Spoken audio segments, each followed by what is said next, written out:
श्रीमद्महागणाधिपतये नमः। ओम श्री लक्ष्मी नारायणाभ्यां नमः।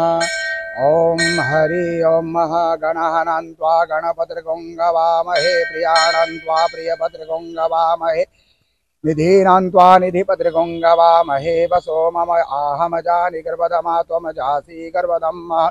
ओम अम्बे अम्बिके अम्बालिके नमानयति कश्चन ततः सुभद्रिकां काम्पे लवासिनीं महा। ओम श्रीमद्महागणाधिपतये नमः।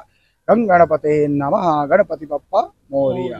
नमस्कार, মই উৎপল দাস আৰু আপোনালোকে চাই আছে এনি ভাৰত। আৰু আপোনালোকক জনাবলৈ পাই মই বহুত সুখী হৈছোঁ যে আমাৰ সকলোৰে মৰমৰ শ্ৰদ্ধা জুবিন গাৰ্গৰ গীতসমূহৰ ভিত্তিত এটা খুব সুন্দৰ ৰিয়েলিটি শ্ব' এনি ভাৰতে আয়োজন কৰিছে, জুবিনৰ গানে কি আনে।